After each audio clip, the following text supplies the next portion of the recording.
Rabbits in the house. Rabbits in. Keep your friends close, but your enemies closer. Closer. Literally.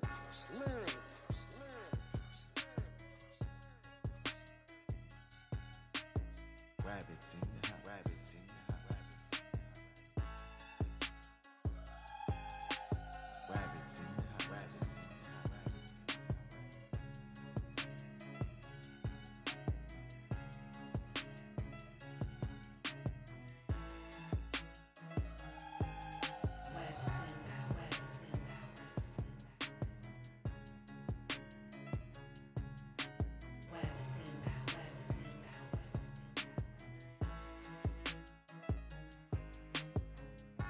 Rabbits in the house.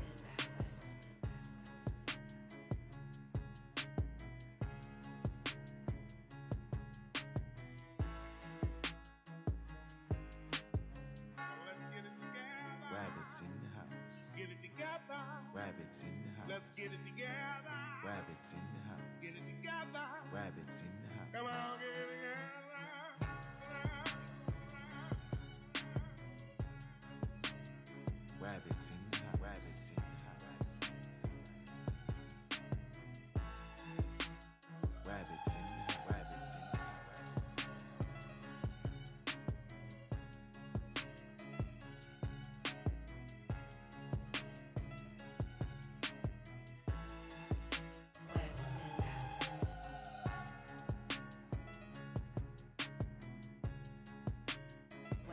in the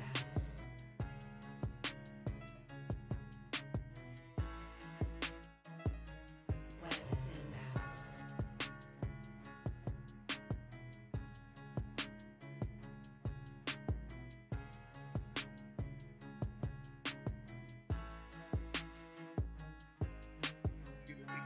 Rabbits in the house. Rabbits You in better the get it house. together.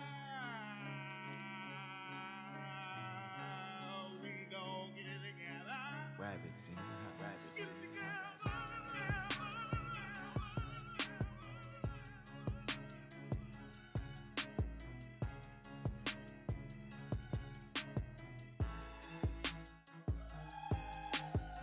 Rabbits in the house. Rabbits in the house.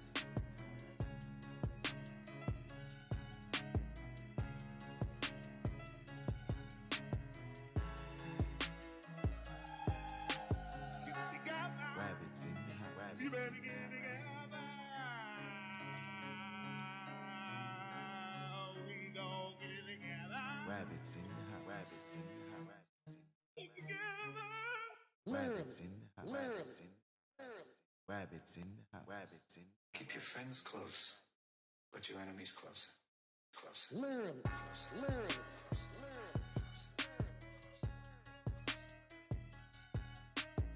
Rabbits in the house. Rabbits in the house. Rabbits in the house.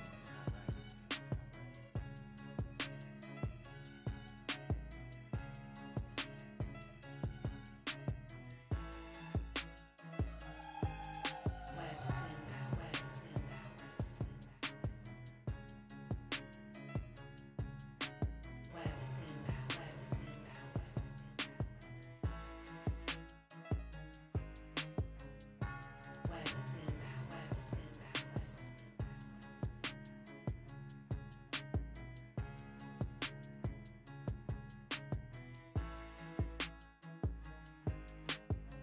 Let's get it together. Rabbits in the house. Get it together. Rabbits in the house. Let's get it together. Rabbits in the house. Get it together. Rabbits in the house. Come on, get it together.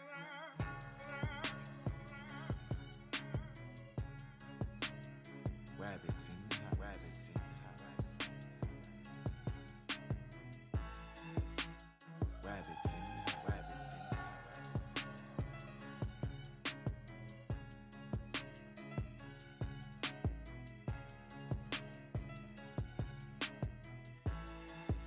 Rabbits in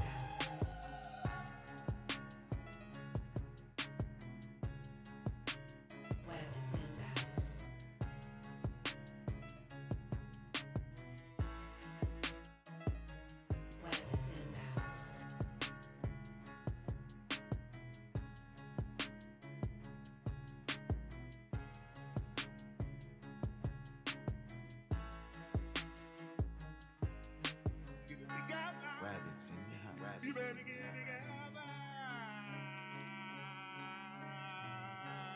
We gon' get it together. Rabbits in the house. Rabbits Get in it the house. Shout out to the chat. Shout out to the chat. Hold on. Let's get it together. Shout out to the chat. Shout out to the chat. Shout out to the chat. Good morning, everybody. Good morning. We are here, and we gonna get to the news, man. We got news going on. Seems like there's some fraud going on in Minnesota, man. It's causing a lot of headache, a lot of commotion. And with that, we gonna check it out. Hit the like button if you haven't already. Fraud in Somalia. Seems like we got some trouble brewing in the United States. Seems like we might have been breached, y'all. We might have been breached. I'm just kidding, but we're going to get to the bottom of this. We are going to get to the bottom of this. We're going to figure out what's going on with the drama in Minnesota. Seems like there's a scandal going on with some fraud that involves some politicians. Democrats' name are getting involved. I'm hearing Eon Omar name getting called. I'm hearing names getting called. And we're going to make sure we try to understand and catch up and figure out what's going on around these parts. And we're going to start from the beginning. We're going to start from the beginning.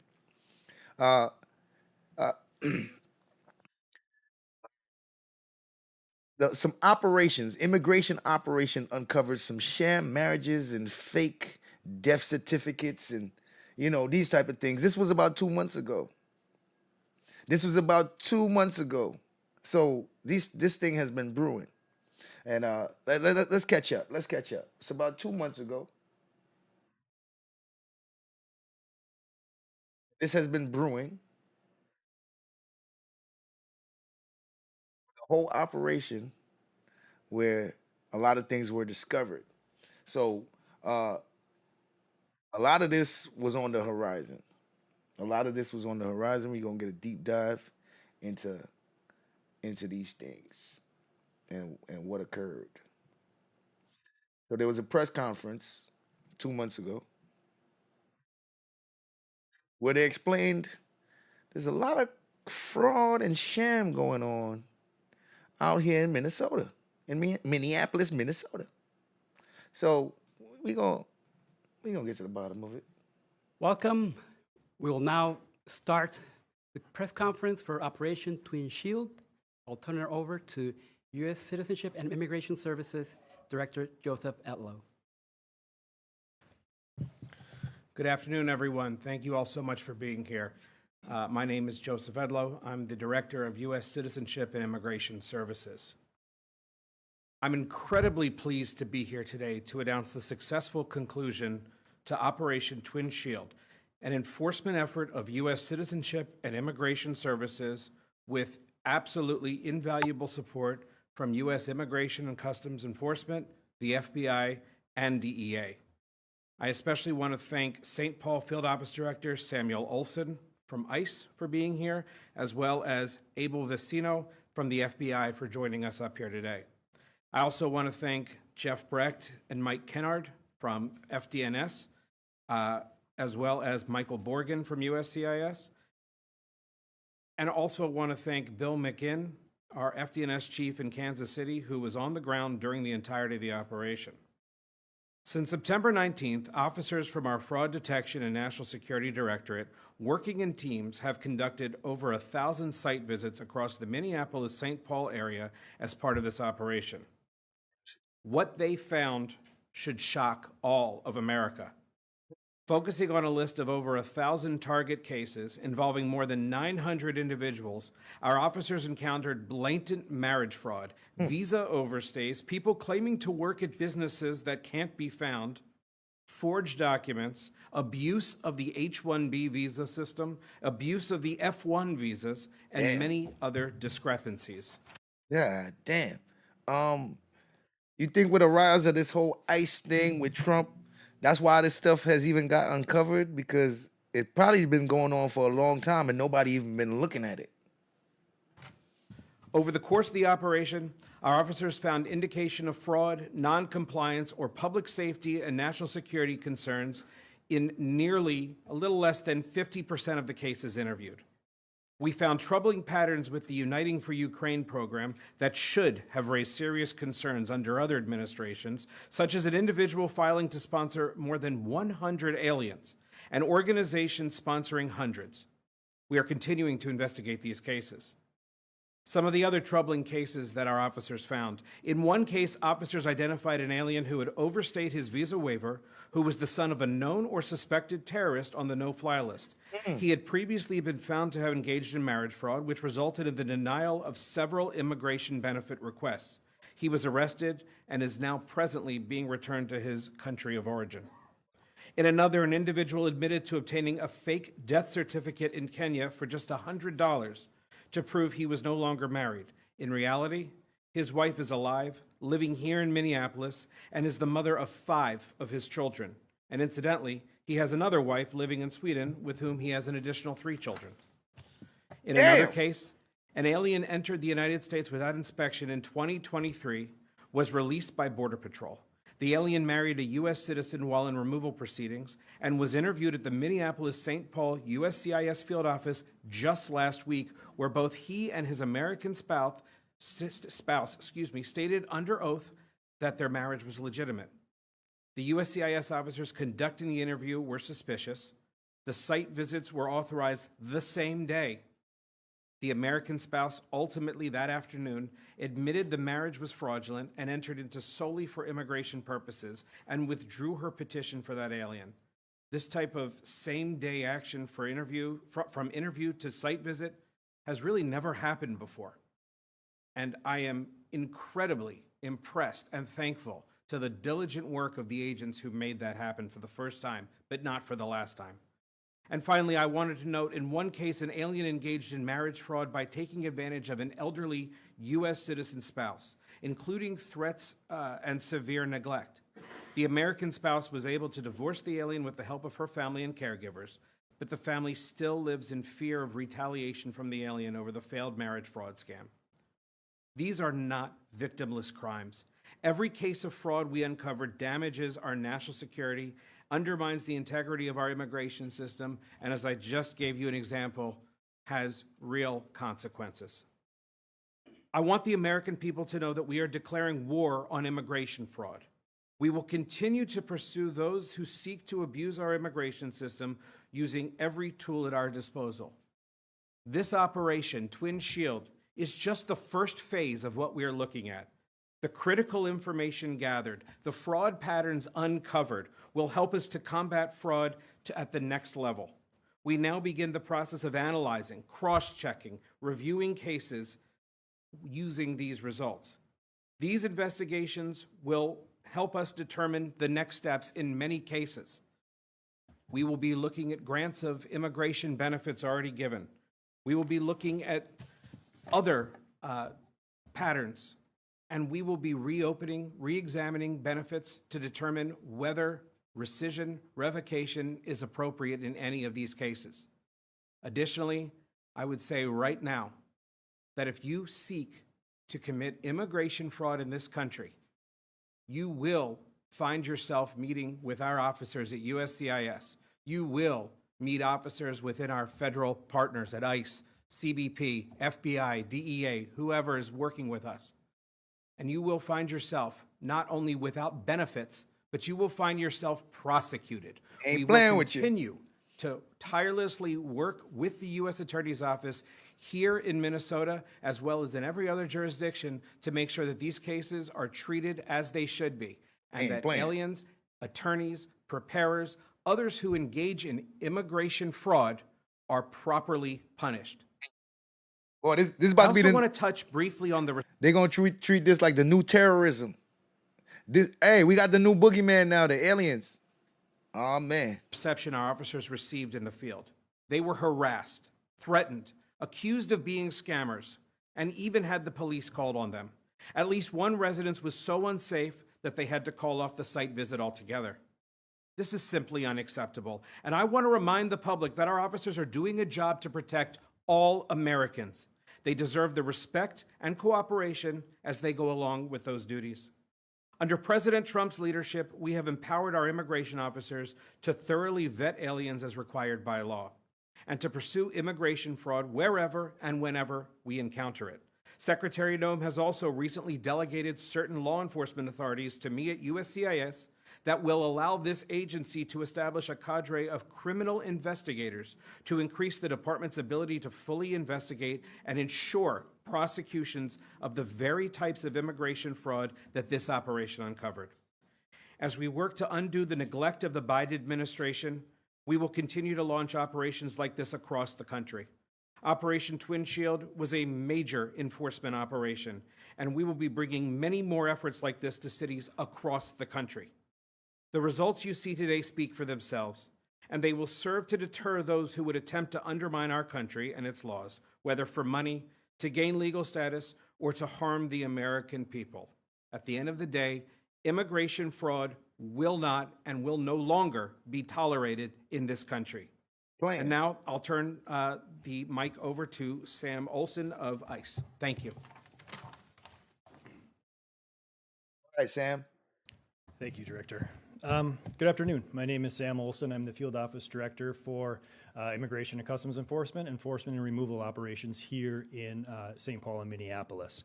I'm honored to be here today to highlight the critical and collaborative work that our agencies are undertaking to safeguard the integrity of our nation's immigration system. At ICE, our mission is clear: to identify, apprehend, and remove illegal aliens who pose a threat to public safety and the rule of law. And our officers are out there every day working tirelessly to ensure that we achieve this. Through our ongoing collaboration with USCIS, HSI, the FBI, and other federal partners, we have made multiple arrests of individuals who have submitted fraudulent claims on their USCIS applications. These arrests demonstrate the importance of interagency cooperation in preventing the manipulation and misuse of our immigration system. Fraud undermines the integrity of the system and erodes public trust, and we are committed to addressing it head on. As we continue this operation on our end, some of the referrals that we got from CIS, we'll continue to pursue additional violators and ensure that those who break our immigration laws are held accountable. Our work is vital to protecting public safety, upholding the rule of law, and maintaining the integrity of the immigration process. Thank you.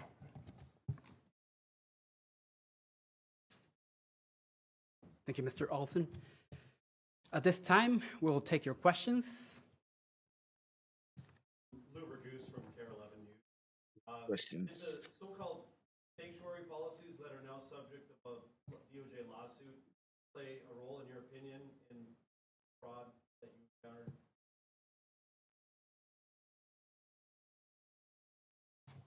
I can just say, speaking with our officers out here, we had great cooperation among our federal partners, and that's where the cooperation ended. Clearly, Wow. the sanctuary policies did lead to officers having to rely on their fellow federal colleagues in order to maintain officer safety, which is obviously our main, ultimately our main objective, to keep officers safe during these operations. So seems like only the feds is really trying to carry this out for real. Them other agencies ain't really trying to help. And then just as a follow-up, then you mentioned multiple arrests. Can you tell us how many arrests were made and how many might be expected? At this point, I would defer to ICE on specific numbers, but from USCIS, we're still looking. As I said, we're gathering information based on the site visits that we conducted, and we will take additional action as required. Mr. Edlow, Matt Semig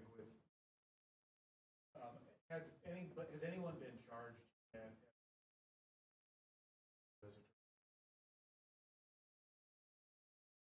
Again, this is a new operation that's just ending now. We're still in the phase of gathering everything, working along with our federal partners at ICE, especially HSI, as we make the arrangements to determine who is going to be charged and for what.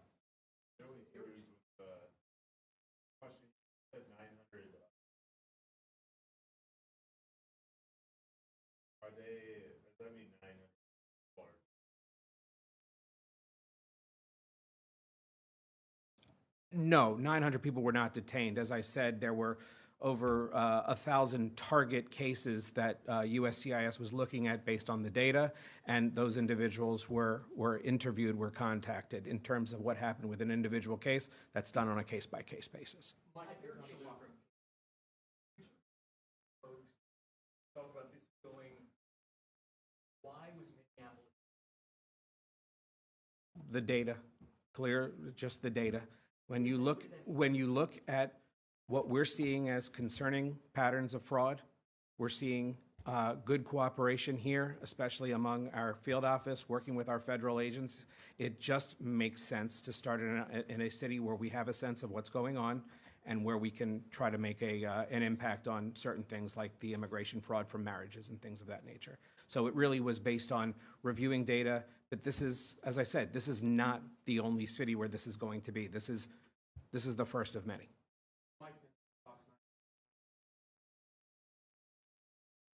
What wasn't? Well, you're aware of the CHNV, the parole programs that the previous administration was involved in, bringing people in. People here were allowed to sponsor individuals to come in from certain countries. As I said, we found organizations here that were involved in sponsoring many individuals. They did not know I'm pretty sure I'm gonna hear Nigeria on the list. necessarily the individuals they were sponsoring. They were doing almost a blanket sponsorship. That is fraud. That's something that should have been caught. It's something that I know the previous administration was aware of how the sponsorships were happening, and no action was taken. I'm glad to see that we're taking action. When a couple of these phrases, just to kind of spell out what you're seeing. So when you say marriage fraud, what does that mean? Does that mean like a U.S. citizen is getting married to somebody for the purposes of? I'm going to turn that over to our FDNS experts who can explain it probably in better terms. Yeah, so the INA, the Immigration Nationality Act, allows people to petition for family members. What it doesn't allow is for you to petition for someone where you don't have a bona fide marriage, right? So you've entered into a marriage solely for the purpose of circumventing the immigration law. That would be the marriage fraud. And then Jeff Brecht. Man, I wonder if they're gonna have some kind of investigation in Nevada with them Nigerians in Nevada. You know what I'm saying? I don't know, man. I be hearing some stuff, but it seems like this is gonna be widespread. the phrase site visit, does that just mean like almost like doing a search warrant or like? No, I mean, these are administrative, right? They submit information and we go out and we verify the information. And so that's something that they expected to happen? Or? Yeah, when they petition, they sign the back of the form that says they consent to that. One more question.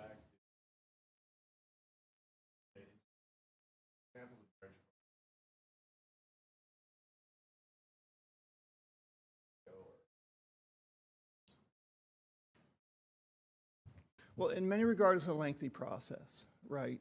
I don't have the data on how old these were. I mean, some of them may have been within the past half year. Some of them may have been a year and a half old. I don't have the data for you on that one.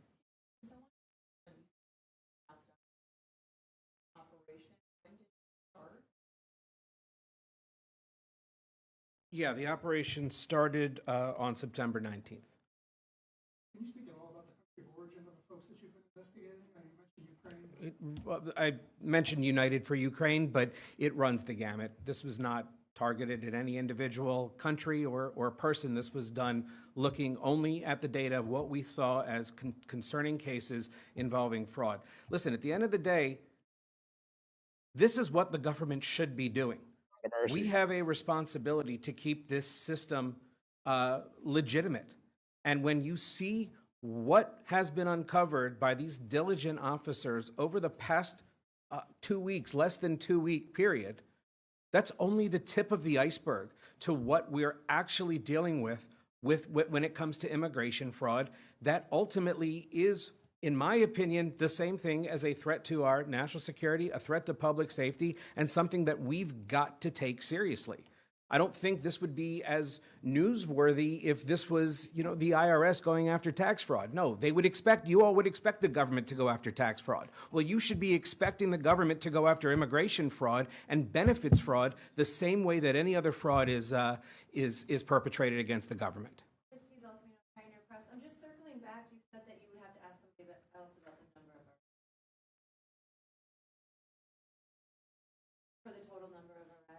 For the number of apprehensions? Did you have the numbers on that? I need the Numbers, numbers. like, we don't get into specific numbers. Right now, there's been multiple arrests and they're ongoing. There could have been more arrests happening today that I'm not aware of, so I don't want to give you a number. That right now, it's been multiple arrests. Okay. Thank you. Lasted September 19th, more cities are coming. Can you share what other cities there are? And you talked about data. Can you talk about what data drew you to Minneapolis? Again, looking at the petitions that we have available to us, the way that our officers that have been working in this arena for many, many years look at the various petitions, applications that have been filed, we look for patterns. We look for fraudulent patterns that we then want to target for the site visits, as our fraud detection national security individuals just explained. Ultimately, I'm not going to speak as to what cities may be next for operations of this side, but I would say any city should be prepared to be the next site for an operation of this magnitude. So there Thank were you. red flags in Minnesota. Is that kind of what you're saying by that? There's red flags everywhere, but based on the work, the cooperation, the work that we knew we could count on with our field office that has acted so incredibly here, not to mention the collaboration with our FBI partners, with ICE, we knew Minneapolis and St. Paul were a good place to start to get that coordination and to start addressing the red flags that we found. Thank you all. Thank you. Thank you all. Now, so we got an understanding of where it all started. This investigation, Operation Twin Shield, uncovered a lot, kicked up a lot of dust, kicked up a lot of storm. It caused a lot of questions to be asked, and eventually it reached to the president, the good old president, Donald Trump. It reached the president, y'all. And you know, the president, he don't hold back when you ask him a question. You know, the president, he ain't politically correct. He don't care about what you said he said or what you do with a sound bite. All right, the president is a gangster, ladies and gentlemen. The president is like the Godfather or something. You can't tell this nigga nothing. Excuse my language. You can't tell Trump nothing. He do whatever the hell he want to do.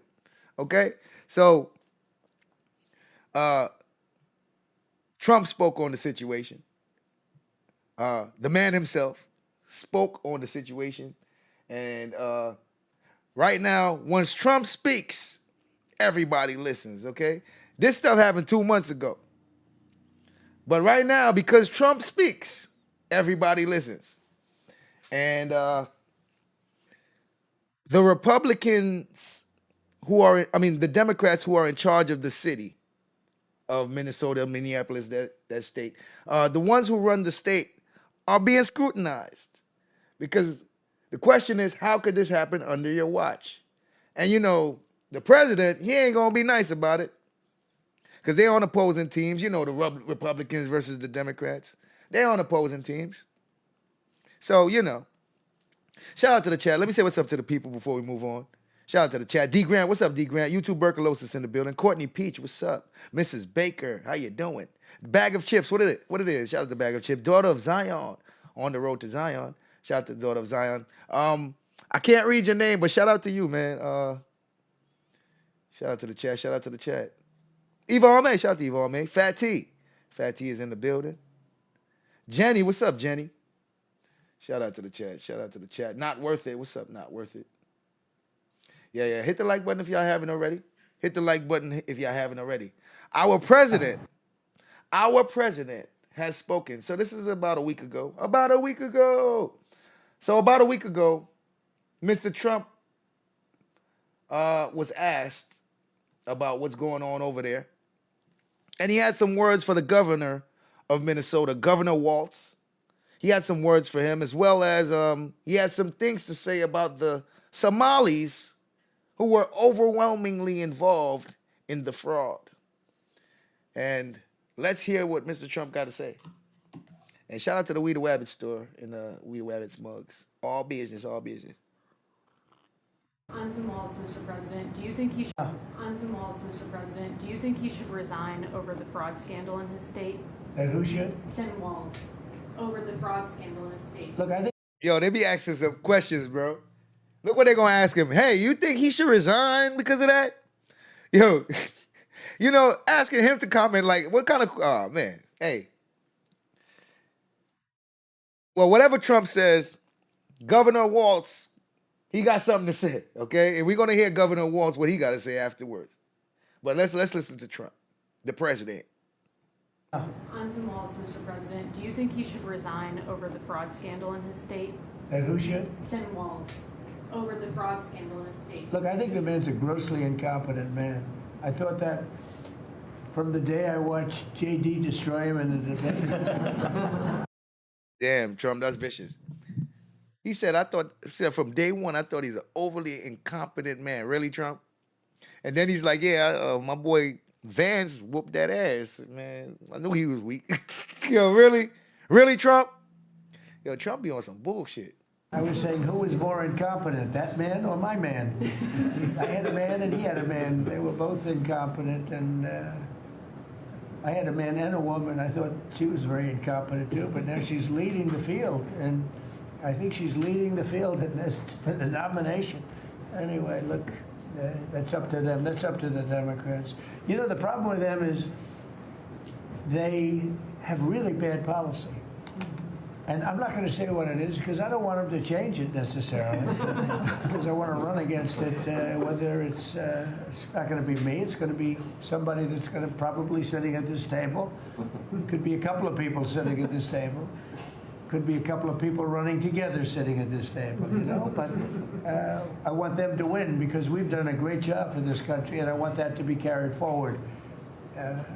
And, you know, I think we have a tremendous bench, really a tremendous bench. But no, I think that Walz is a grossly incompetent man. There's something wrong with him, okay? There's something wrong with him. And when you look at what he's done with Somalia, which is barely a country, you know, they have no anything. They just run around killing each other. There's no structure. And when I see somebody like Ilhan Omar, who I don't know at all, but I always watch her for years. I've watched her complain about our Constitution, how she's being treated badly. Our Constitution, the United States of America, is a bad place. Hates everybody, hates Jewish people, hates everybody. And I think she's an incompetent person. She's a real terrible person. But when I watch what is happening in Minnesota, the land of 1,000 lakes, or however many lakes they have, they got a lot of lakes.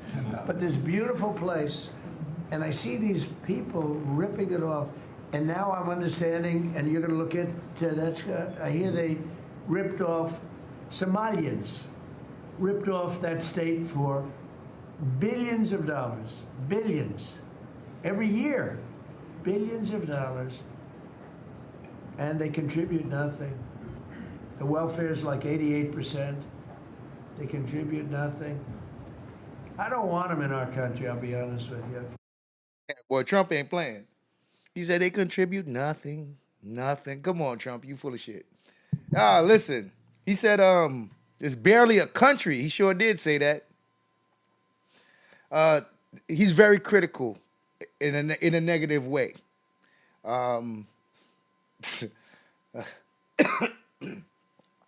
But it is not illegal for him to have these opinions. I'm sure Somalia and Somalians not gonna like it. But if you guys have a conversation, there'll probably be a reason why he says this, and then maybe you can, try to show him that it is different there as well. You know what I mean? Sometimes people tend to see the negative before they see the positive, especially if there's a lot of negative. I can tell you that because the black community has the same issue. The black community, you see a lot of the negative before you get to the positive, because that's what people highlight, and that's what people look at first. So there is a bunch of good in the black community, of course, but the bad sometimes reaches the forefront before any of the good. So Trump could have possibly gotten all the negative news about Somalia before he really looked at the good stuff. You know what I mean? It's all perception. Somebody would say, oh, that's not politically correct. I don't care. Ah. I don't want them in our country. Their Yo, country's no- oh, this guy wildin'. Yo, my man said it's not politically correct. I don't care. I don't want him in our country. God damn. Hey, that's his opinion. He's entitled to his opinion. My God, what kind of president is this? Yo, our president is rude, bro, and disrespectful. What kind of God damn president? Damn, yo, hold on. Let me holler at you, president. You wildin', bro. Don't be saying that, bro. Yo, you wildin'. President out here wildin'. Let me holler at you for a second, Trump. Bro, you bugging, bro. Don't be saying that. He out of his mind, man. That's good. I hear they ripped off Somalians, ripped off that state for billions of dollars, billions, every year, billions of dollars, and they contribute nothing. The welfare is like 88%. They contribute nothing. I don't want them in our country, I'll be honest with you, okay? Somebody would say, oh, that's not politically correct. I don't care. I don't want them in our country. Their country's no good for a reason. Their country stinks. Damn. And we don't want them in our country. I could say that about other countries, too. God damn. I mean, you know, it's disrespectful. He's disrespecting the whole country. The whole country. Damn. Trump, not nice. I can say it about other countries too. We don't want them to hell. We have to rebuild our country. You know, our country's at a tipping point. We could go bad. We're at a tipping point. I don't know if people mind me saying that, but I'm saying it. We could go one way or the other, and we're going to go the wrong way if we keep taking in garbage into our country. No. Ilhan I mean, Omar is listen, from a standpoint of him speaking against criminal activity, the immigrants who are coming to the country to do fraud, crime, and stuff like that, that's the garbage. I can understand that be the garbage if that's what he means. You know, if he's talking about the ones who come here to do the negativity, absolutely. From every country, from any country, the ones that come here to do crime is the garbage of that country, right? The ones that, I could see how he can see that. But if he's talking about just the people in the country, period, no. But these sound bites, bro, you wildin'. Our president is psycho. garbage. She's garbage. Her friends are garbage. These aren't people that work. These aren't people who keep taking in garbage. I don't know if people mind me saying that, but I'm saying it. We could go one way or the other, and we're going to go the wrong way if we keep taking in garbage into our country. Ilhan Omar is garbage. She's garbage. Her friends are garbage. Oh, shit. Yo, this dude wildin'. Hey, you know what? I don't feel so bad about what he said about Somalia because he called Ilhan garbage too. God. Yo, I don't feel so bad. Listen, my man called her garbage and her friends. You know what, Trump? It's all right, man. You good with me. You good with me, man. You know what? I don't think it's personal. I don't think it's personal for the Somalians. He called her. It's definitely not personal, bro. Yeah, he called her garbage and her friends. And we're going to go the wrong way if we keep taking in garbage into our country. Ilhan Omar is garbage. She's garbage. Her friends are garbage. These aren't people that work. These aren't people that say, let's go, come on, let's make this place great. These are people that do nothing but complain.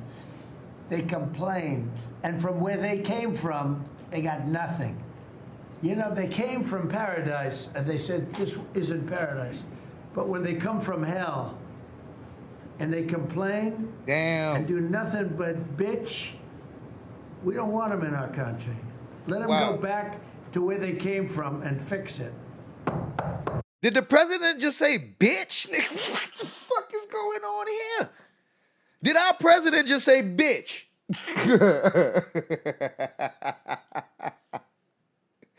Say all they do is bitch. God damn. Shout out to the president. Our president is a gangster, ladies and gentlemen. Respect his gangster, man.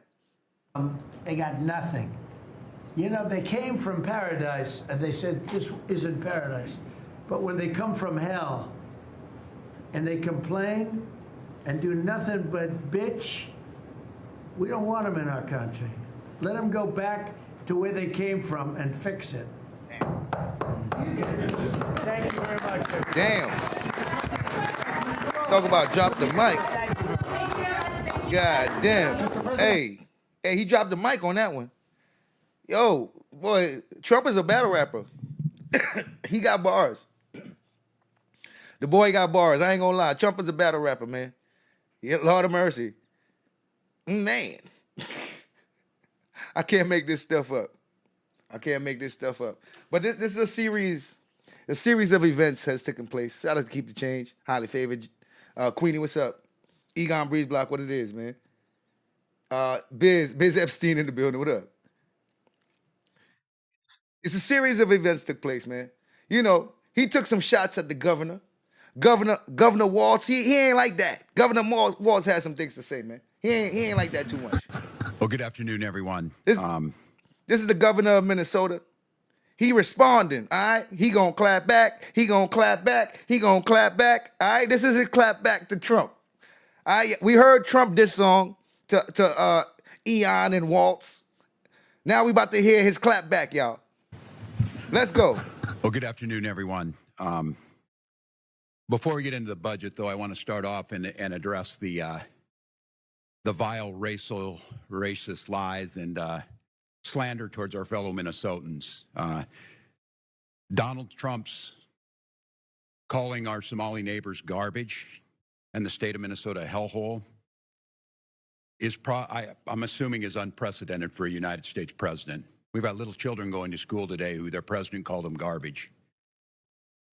This shouldn't be that difficult of trying to conflate. Look, we see it here. If you commit crimes, you go to jail. Doesn't matter what your race is, what your ethnicity, religion. But demonizing the entire group of people by their race and their ethnicity, a very group of people who contribute to the vitality, economic, cultural of this state, is something I was hoping we'd never have to see. This is on top of all of the other vile comments. So let's be very clear. This should be easy to differentiate. You should very easily be able to say, we need to continue to work together. If there's crime, whether it's white, black, who cares, but to be able to condemn this. So I would just be very clear on this. Anyone in this state, especially elected officials, who are unable to condemn this vile attack on our neighbors in our state, you are complicit in it, and it will not stand in Minnesota. So I tell our Somali neighbors, I tell our Hmong neighbors, I tell all of our neighbors in Minnesota, you're respected, you're valued.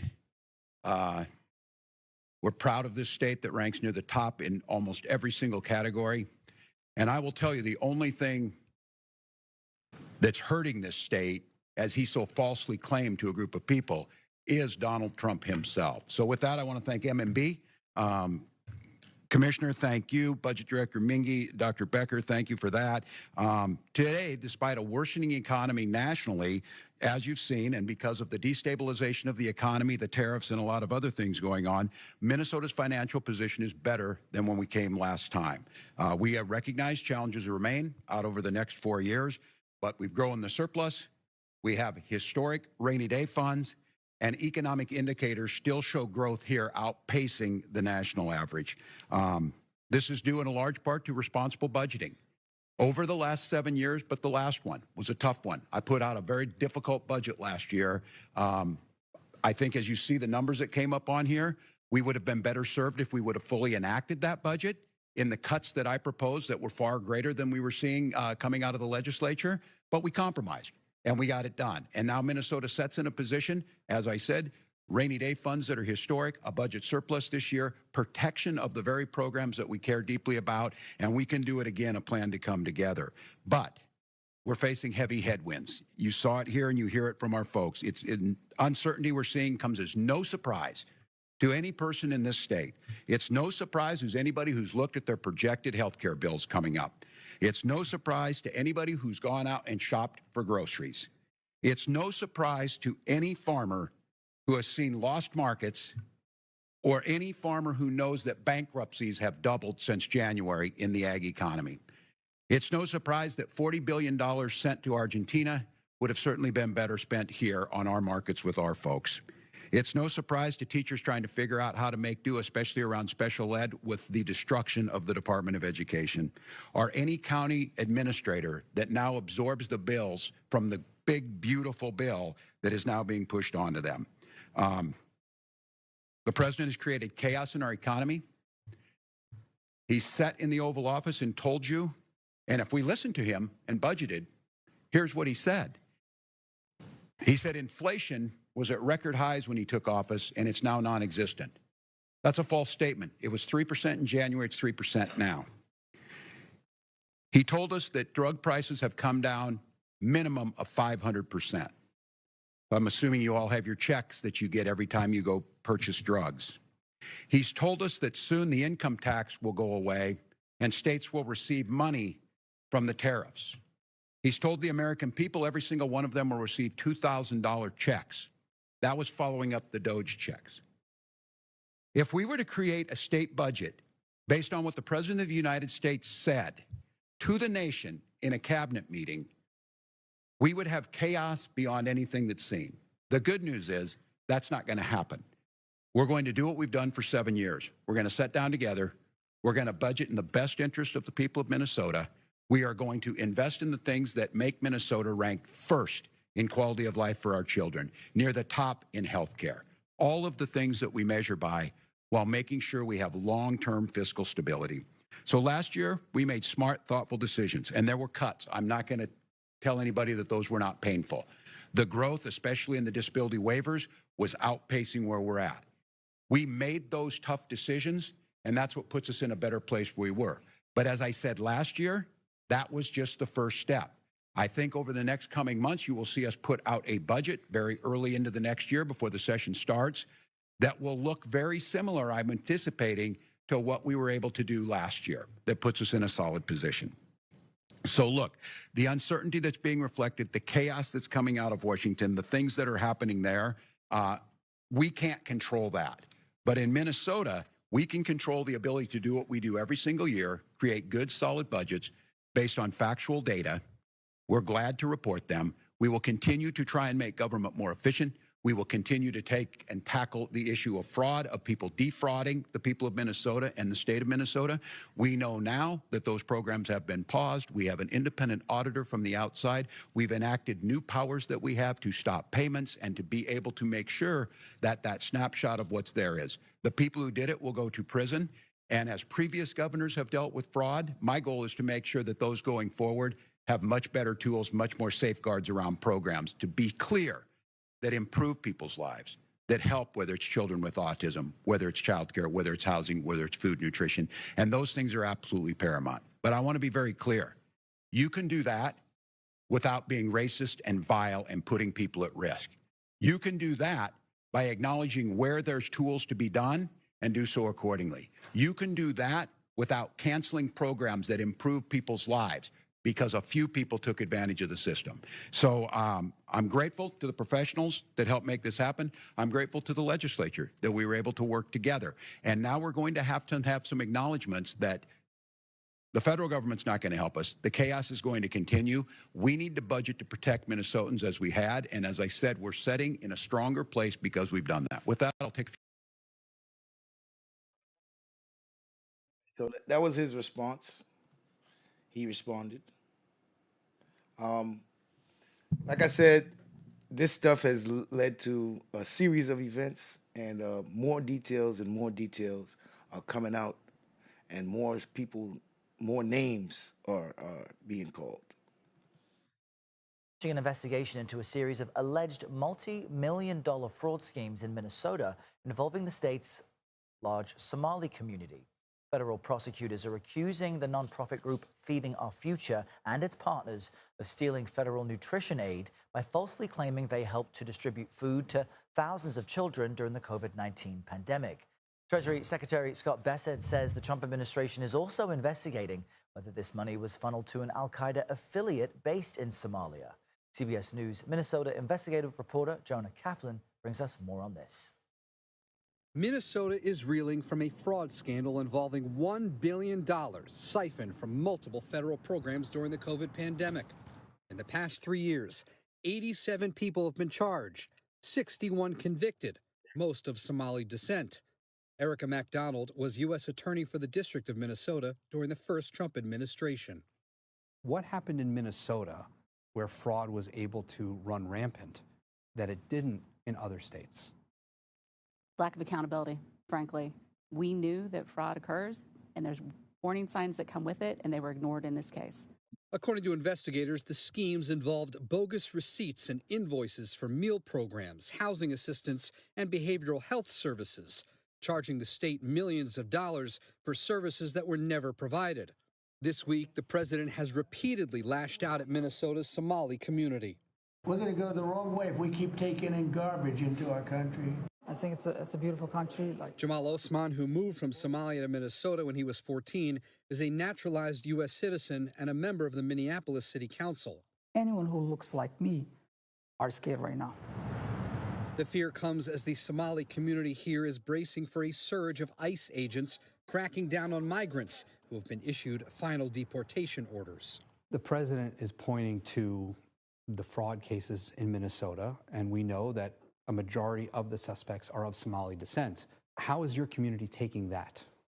Well, my community is upset. Yes, people commit crimes, but the entire community should not be blamed based on what some individuals did. I mean, I'm sure And every the one of them not Republicans doing on a that. House Oversight Committee in Washington announced in a news release they're launching their own investigation into the fraud in Minnesota and whether some of that money, that stolen taxpayer money, could have made its way to terrorists overseas. But Errol, I spoke with several federal investigators, and they say there's no evidence that happened. Instead, they say the fraudsters actually pocketed the money for themselves and spent it on things like cars, trips, houses, and diamonds, among so much more. Errol? All right, Jonah Kaplan with some Could've just gone to eye-opening Africa reporting for there, joining us diamonds. from Minneapolis. Jonah, thank you. They just went to Africa for diamonds, man. Come on. Hey, it just kept getting, bigger and bigger. This thing is blowing up.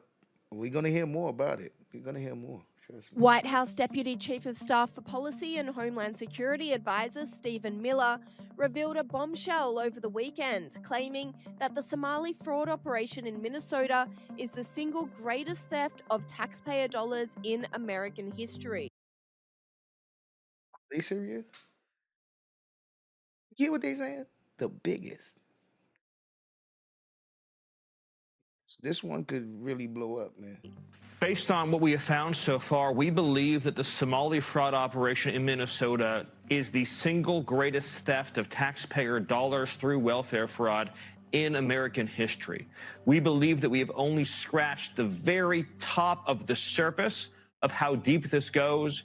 And you're familiar with all the scams with pretending that children have autism who are not in fact autistic, with pretending to enroll people in food programs when in fact nobody was ever enrolled, and engaging in massive fraud, lying, and theft and grift on a scale we've never seen before in American history.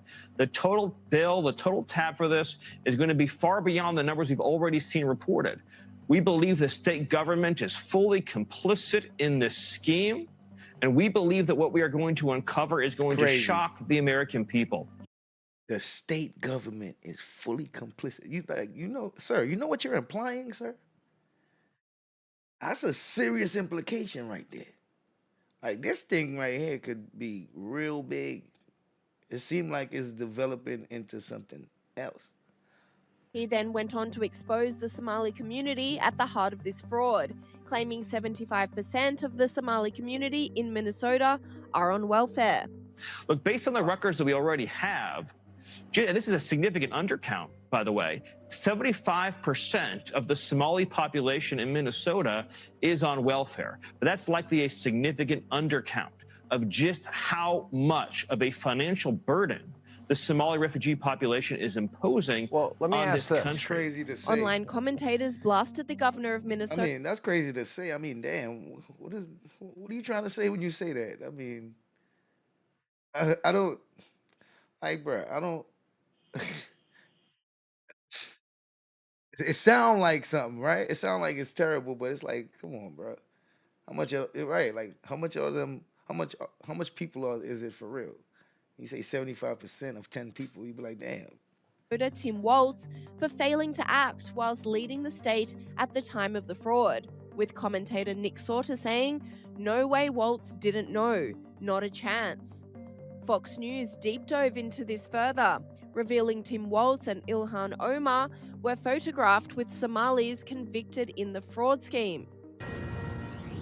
Oh. Yo, these photos, it don't even mean that you know these people, right? But just somebody might see you and ask for the picture and stuff because you're a public figure. And then they'd be like, yo, you know this person, you in the picture with them. I don't know.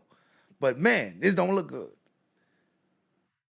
All right, this news just breaking moments ago. Fox News has obtained photos of one of the Somali illegal immigrants wrapped up in the Minnesota fraud scandal, posing with several high-profile Minnesota Democrats, including Congresswoman Ilhan Omar and Governor Tim Walz. The man pictured is Abdul Dahir Ibrahim. He entered the country in 2000 and has had an order for removal since 2004. He also has a prior conviction in Canada for asylum and welfare fraud. ICE tells Fox News Ibrahim was granted temporary protected status for 10 years, but should have never been eligible. And Donald Trump has had enough. Wow.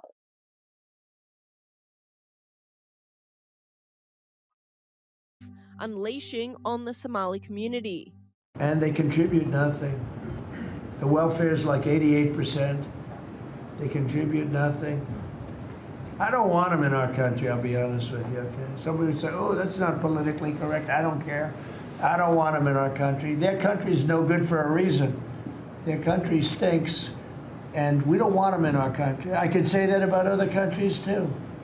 I can say it about other countries, too. We don't want them to hell. We have to rebuild our country. You know, our country's at a tipping point. We could go bad. We're at a tipping point. I don't know if people mind me saying that, but I'm saying it. We could go one way or the other, and we're going to go the wrong way if we keep taking in garbage into our country. Ilhan Omar is garbage. She's garbage. Her friends are garbage. These aren't people that work. These aren't people that say, let's go, come on, let's make this place great. These are people that do nothing but complain. They complain. And from where they came from, they got nothing. You know, they came from paradise, and they said, this isn't paradise.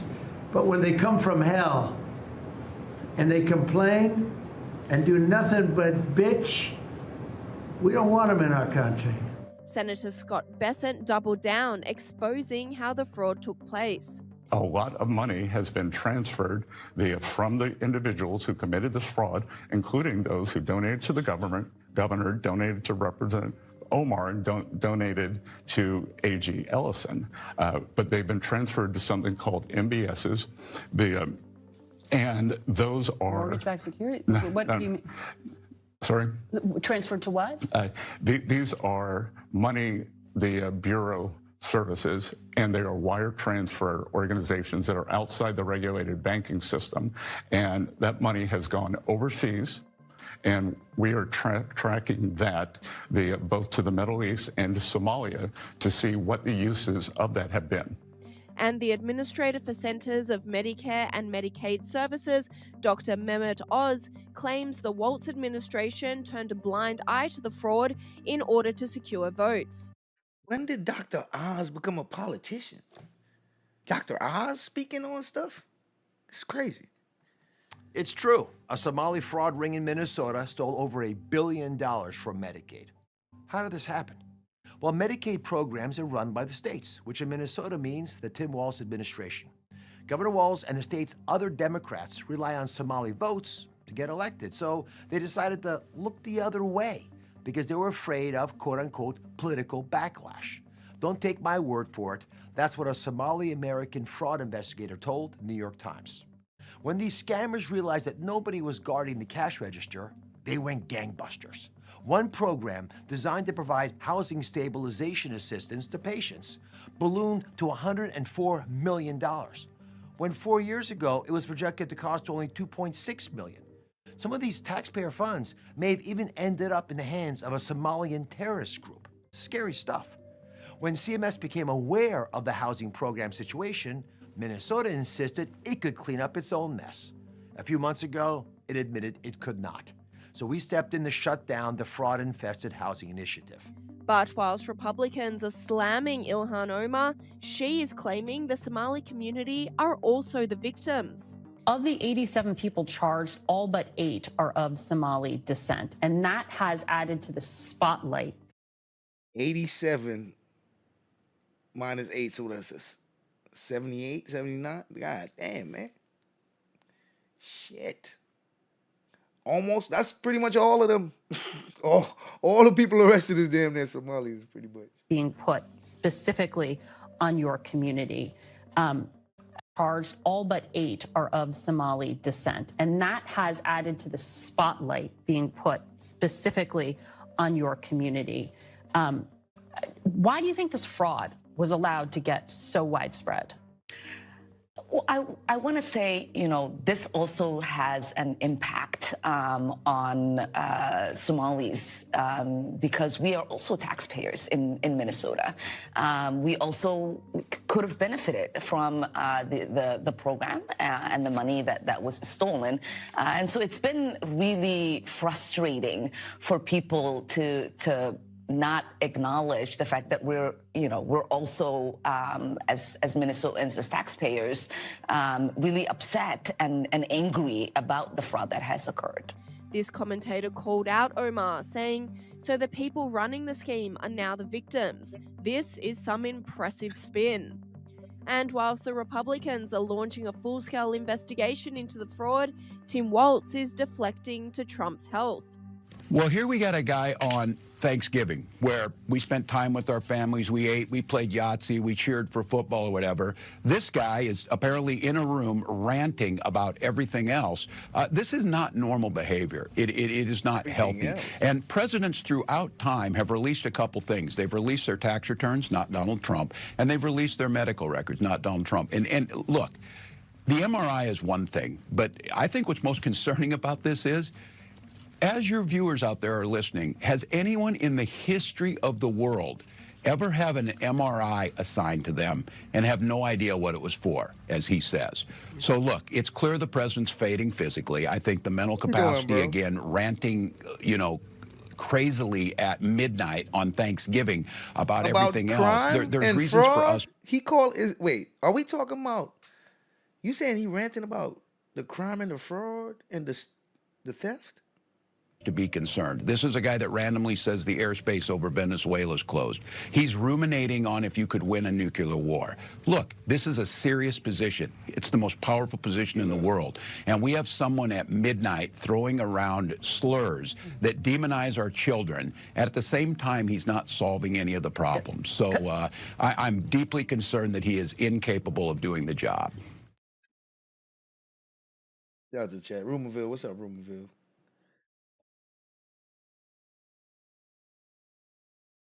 Yeah, Super Mike, what it is? Southern Shadow. Hey, well, let's hear what Eon has to say. Miss Omar. Her name is caught up all up in this. It's a lot going on, man. It's a lot going on.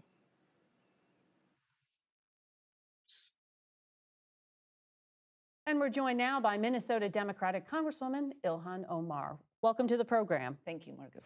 We have a lot to get to with you, but I want to pick up on where the Treasury Secretary just left off. He alleged that people who were tied to you or your campaign were involved in this broad, brazen scheme to rip off the Minnesota state welfare system. Do you want to respond to that? Do you know what he is referring to? I really don't, and I don't think the secretary himself understands what he's referring to.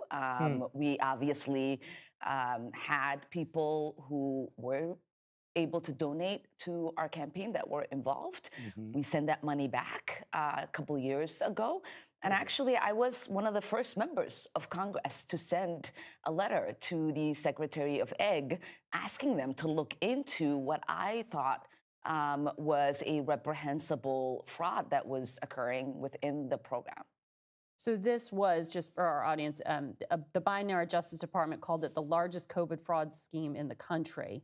And this was pocketing COVID-era welfare funds, more than $1 billion in taxpayer money that was stolen. It was pretty shocking. Of the 87 people charged, all but 8 are of Somali descent. And that has added to the spotlight being put specifically on your community. Why do you think this fraud was allowed to get so widespread? Well, I want to say, this also has an impact on Somalis because we are also taxpayers in Minnesota. We also could have benefited from the program and the money that was stolen. And so it's been really frustrating for people to not acknowledge the fact that we're also as Minnesotans, as taxpayers, really upset and angry about the fraud that has occurred. Mm-hmm. So do you think, though, that there was a failure by the Democratic state government to police itself? This is a brazen, fraudulent activity here. Facts. Yeah, and that is what I alluded to in my letter that I'd sent to the Secretary of Ag, was to see where things were going wrong. How can this amount of money disappear fraudulently without there being alarms being set off? And it is something that, we have to continue to investigate. We have to continue to ask those questions. Because, as you know, one of the initial defenses by the organization at the heart of the fraud, Feeding Our Future, was to claim the probe was due to racism. Do you think that this was all about negligence, or that it was like political fear of alienating the Somali community? So you have to remember that the woman who led the program is a Caucasian woman. And that was her way of making sure that this would continue to happen by using whatever rhetoric that was available to her. We do know that when the money was stopped, they did sue. The AG, Attorney General Keith Ellison, defended the department in that lawsuit. It was a judge that said it should continue, that money should continue to go out. And so this wasn't something that people were not looking at.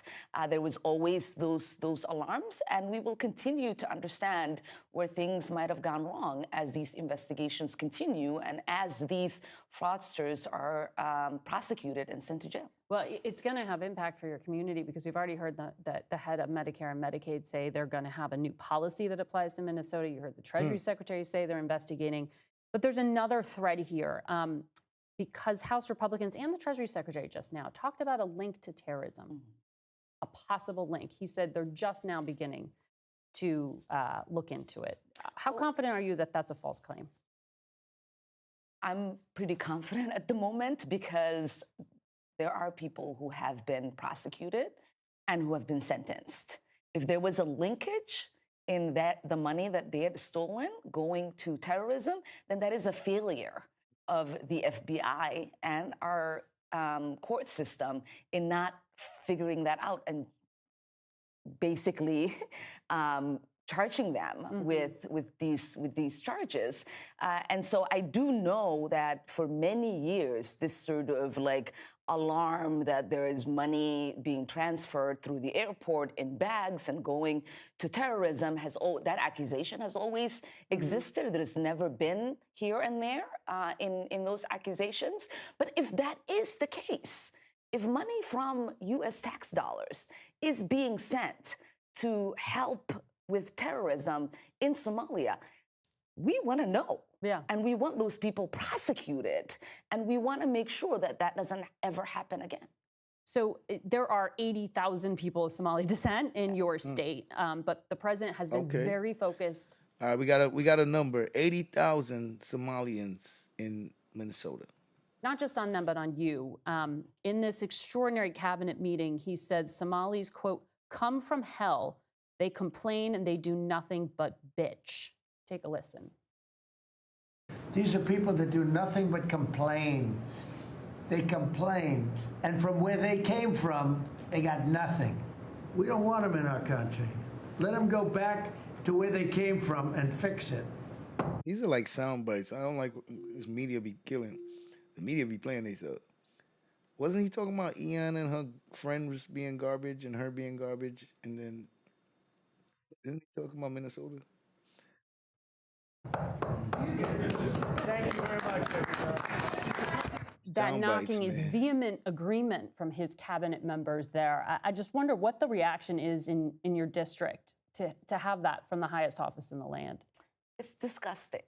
It's completely disgusting. These are Americans that he is calling garbage. And we feel like there is an unhealthy obsession that he has on the Somali community and an unhealthy and creepy obsession that he has with me.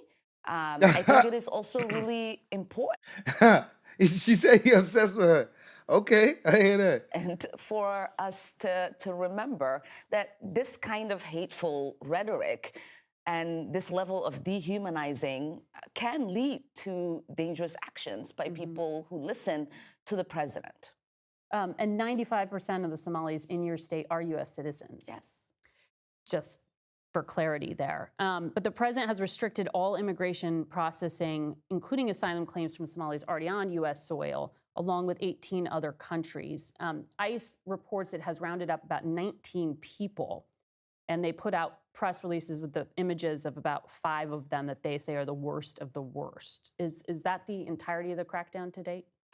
Yeah, so far we know of the people that they've picked up in Minnesota. About 5 of them are Somalis. And from what I have read and from the people that I've spoken to, all of them had already had orders of removal. So these are not people who are undocumented, but people who have committed crimes and who should have already been sent out of the country. I want to ask you about something else that the architect of the president's immigration policy, Stephen Miller, said. On Thanksgiving Day, he posted, "No magic transformation occurs when failed states cross borders. At scale, migrants and their descendants recreate the conditions and terrors of their broken homelands." What do you make of this argument of failure to assimilate and sort of ruining America? How do you understand this? I mean, when I think about Stephen Miller and his white supremacist rhetoric, it reminds me, yes, it reminds me of the way the Nazis described Jewish people in Germany. And you know, as we know, there have been many immigrants who have tried to come to the United States who've turned back, one of them being Jewish immigrants. We know the way that people were described who were coming from Ireland, Irish immigrants. We know the way in which people were described back then when they were Italian immigrants. And to me, you know, we're yes, of course, ethnically Somali. We are in this country as Americans. Yeah. We are citizens. We are productive part of this nation, and we will continue to be.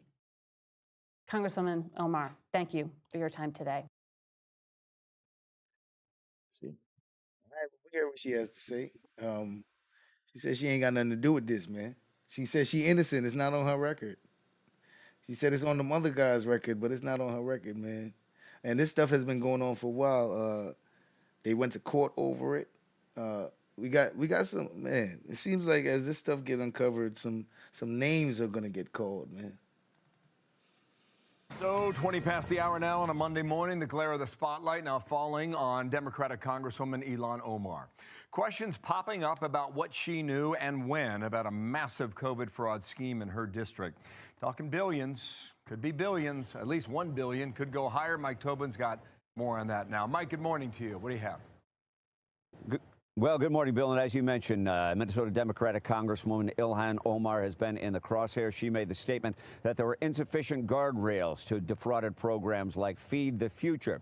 Speaking on Face the Nation, she defended against the fact that all but a handful of the suspects and convicts in this case are from Minnesota's Somali community. This also has an impact on Somalis because we are also taxpayers in Minnesota. We also could have benefited from the program and the money that was stolen. And so it's been really frustrating for people to not acknowledge the fact that we're also as Minnesotans, as taxpayers, really upset and angry about the fraud that has occurred.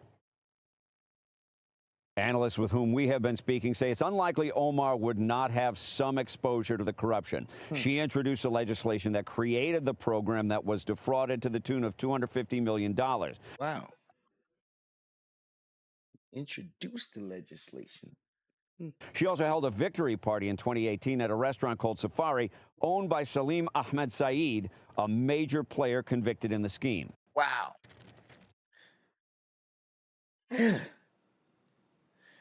Woo. Eon.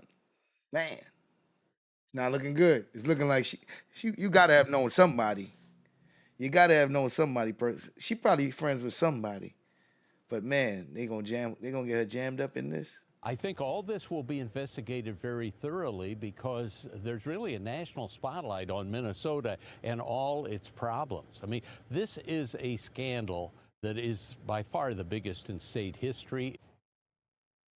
White House Deputy Chief of Staff Stephen Miller said on Friday the Somali fraud will prove to be the greatest theft of taxpayer dollars through welfare in U.S. history. And he says we have only begun to scratch the surface of how bad it is. Okay. Bill? All right, Mike.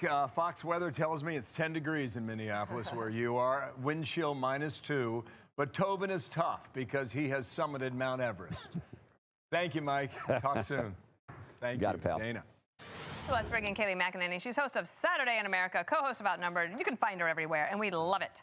Keith Ellison, who's the Attorney General. This guy, they need to look into him. This is what he said on a weekend show. Let me just say this. We all want to protect the public dollar. We want to prosecute people who engage in fraud. We are up for that.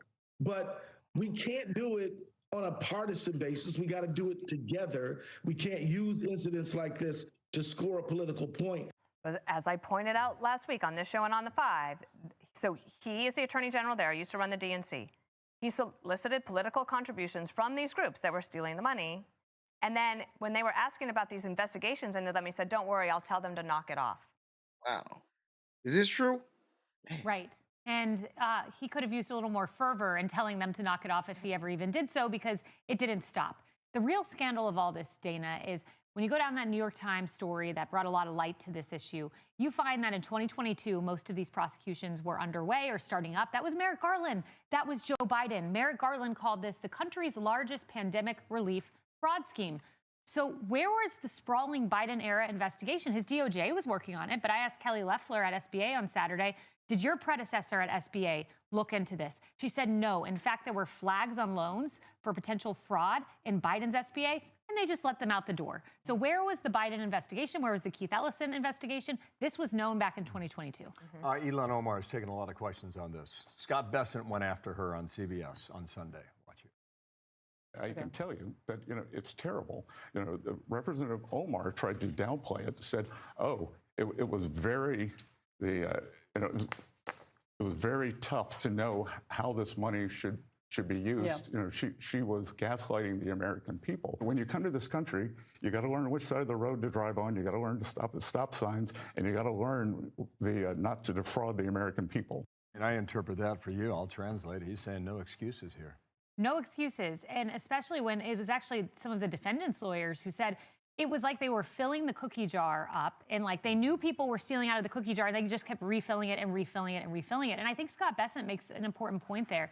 We love immigrants who come to this country, but we need an assimilation process. We need a fervor. You could have your own culture, that's fine, but a fervor for the American dream, a love for this country, an appreciation for taxpayer dollars, an appreciation for the values that bind us together despite our different cultures, backgrounds, languages, et cetera. I think that's an important point you've heard Bessent make, Stephen Miller as well. Speaking of Stephen Miller, so he has commented on this. We showed the clip at the beginning in the Hannity show.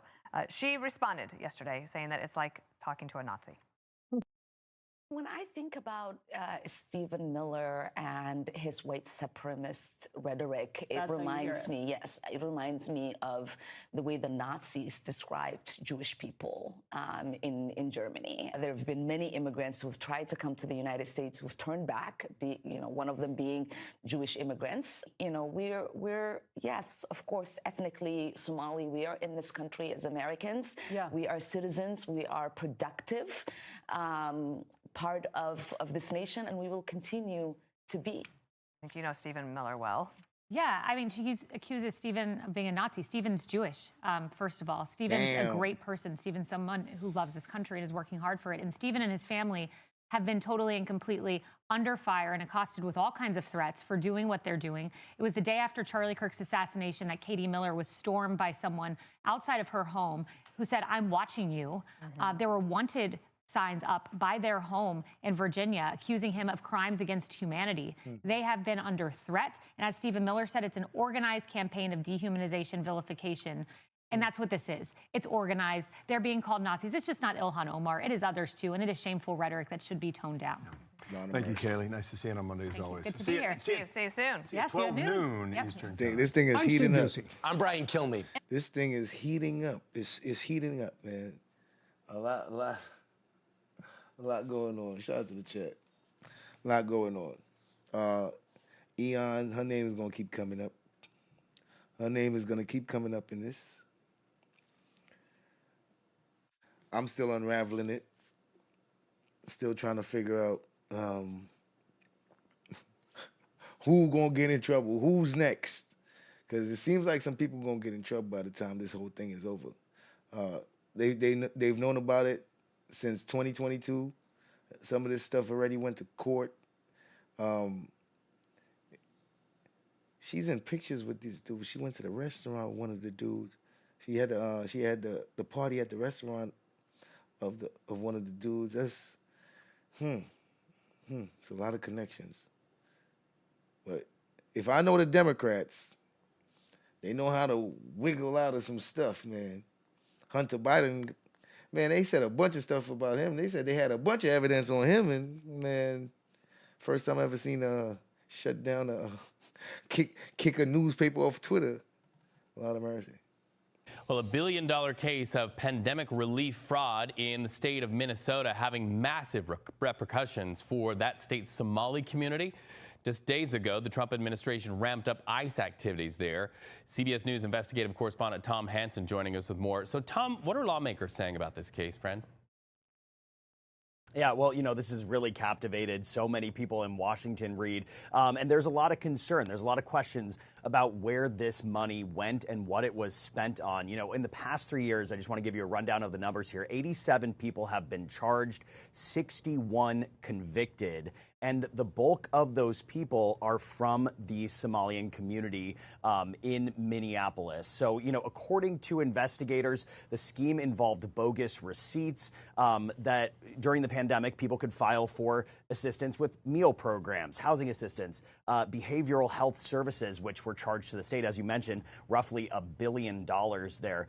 Critics claim that some of this money potentially could have gone to Al-Shabaab, which, if you're not familiar, that is an Al-Qaeda affiliate based in Somalia. Investigators, though, have really refuted that claim. But nonetheless, this is captivating Capitol Hill. People are talking about it on Face the Nation. That played out in real time when Margaret Brennan pressed Scott Bessent about it. She also heard from Representative Ilhan Omar of Minnesota. Here's what they had to say. A lot of money has been transferred from the individuals who committed this fraud, including those who donated to the governor, donated to Representative Omar, and donated to A.G. Ellison. But they've been transferred to something called MBSs. And those are... Mortgage-backed security? What do you mean? Sorry? Transferred to what? These are money the Bureau services, and they are wire transfer organizations that are outside the regulated banking system. And that money has gone overseas, and we are tracking that both to the Middle East and to Somalia to see what the uses of that have been.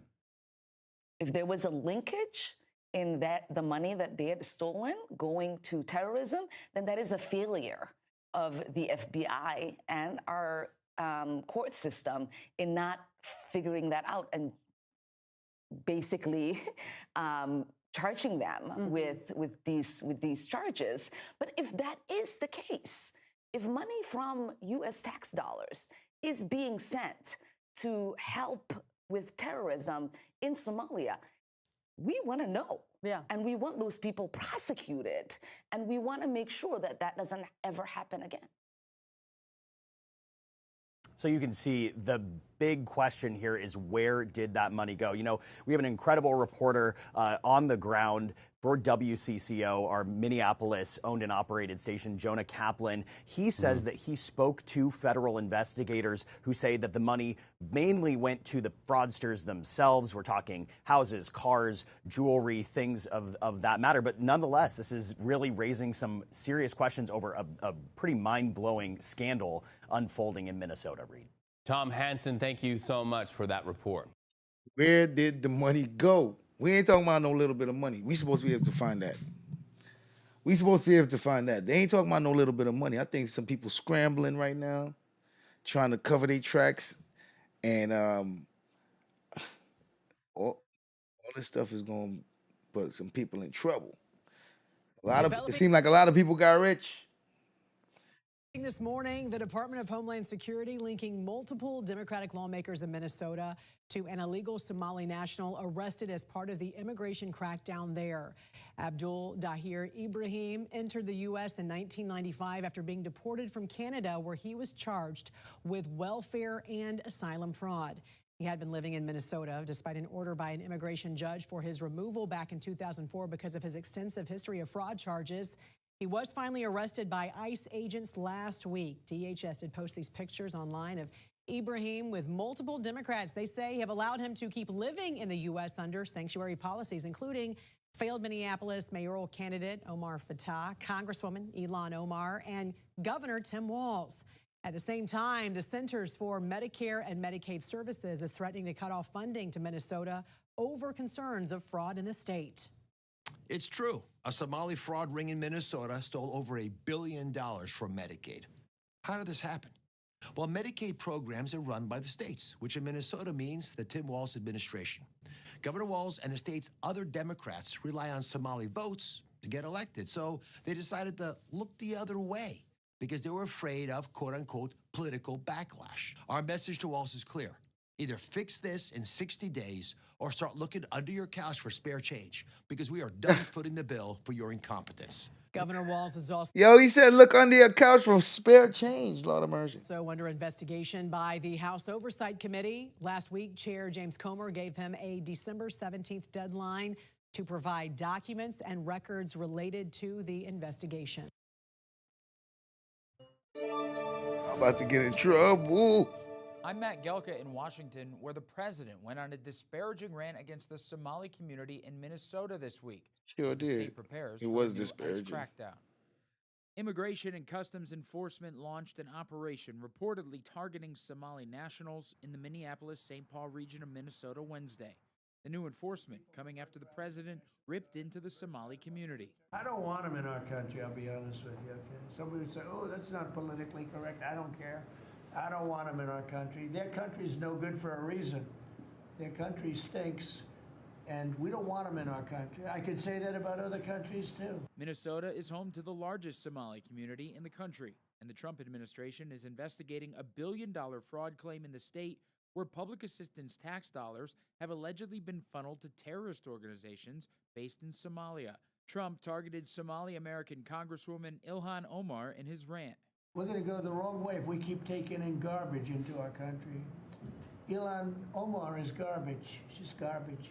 Her friends are garbage. He's always been a racist, a bigot, a xenophobic, and Islamophobic. Minnesota Governor Tim Walz says he welcomes the investigation into the potential fraud from his state, but slammed the targeting of one community. My message is simple on this. You commit fraud in Minnesota, you're going to prison. I don't care what color you are, what religion you are.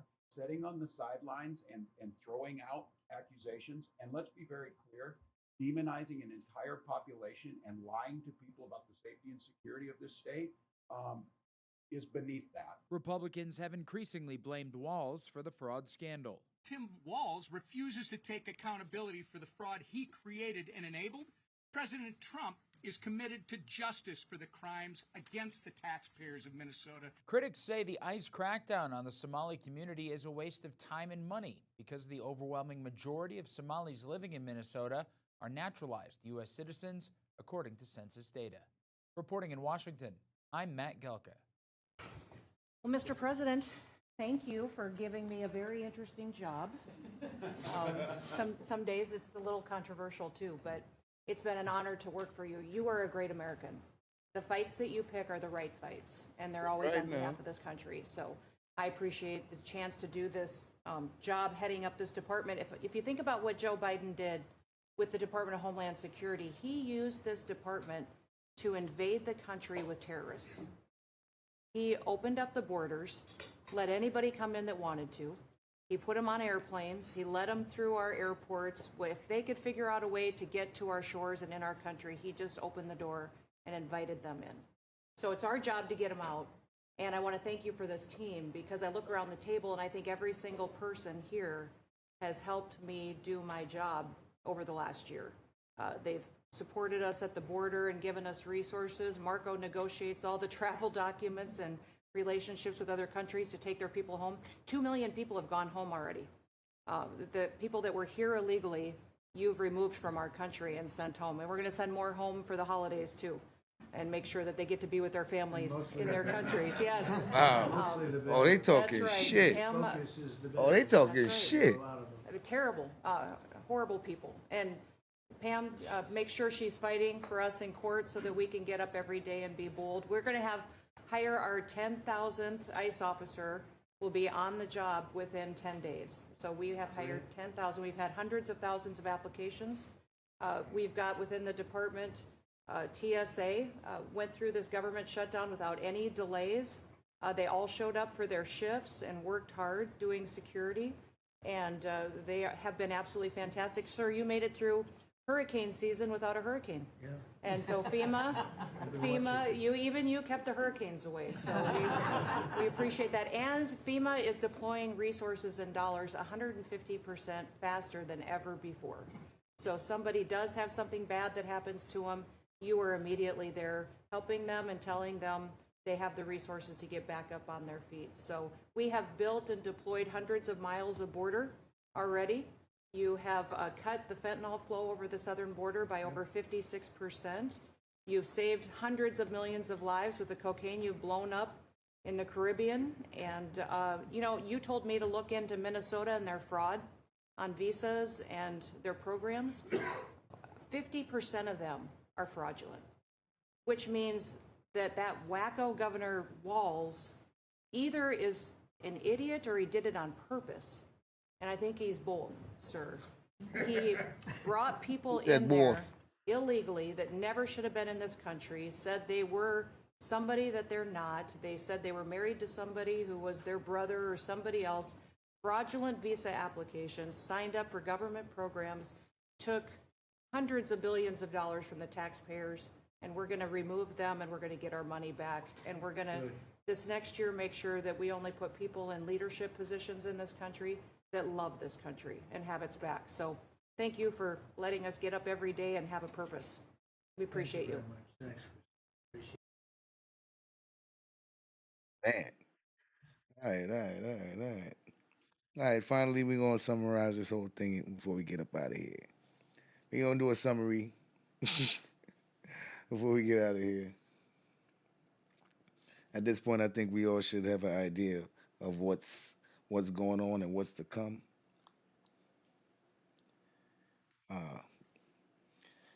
This one seems like it's going to be a big one.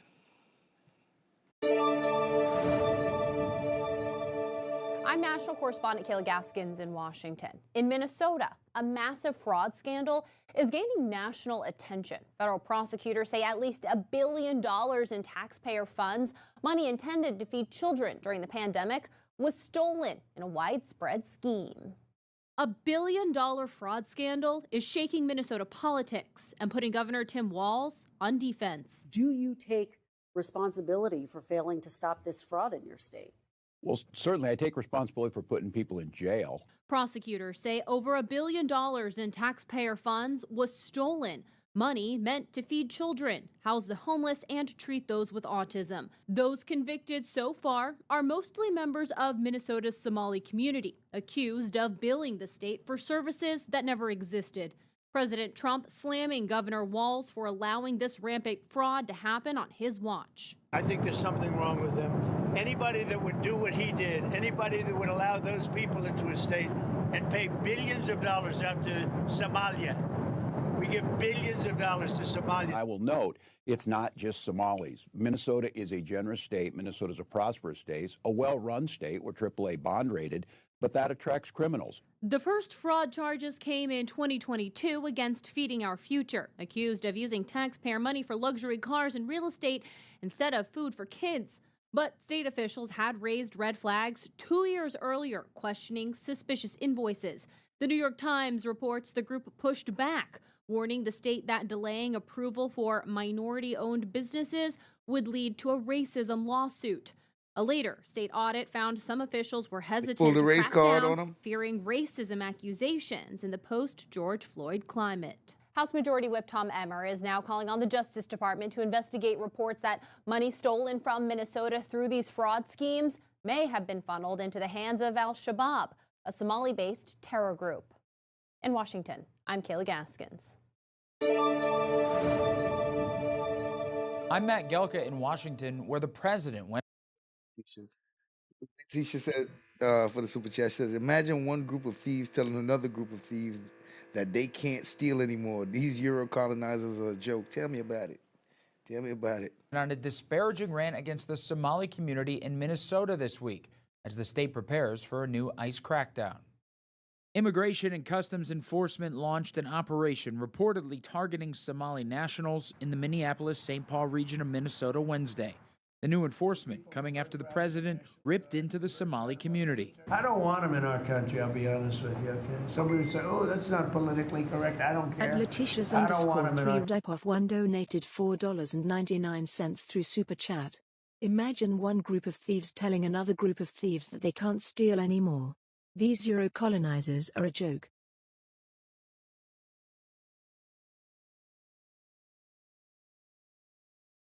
Their country is no good for a reason.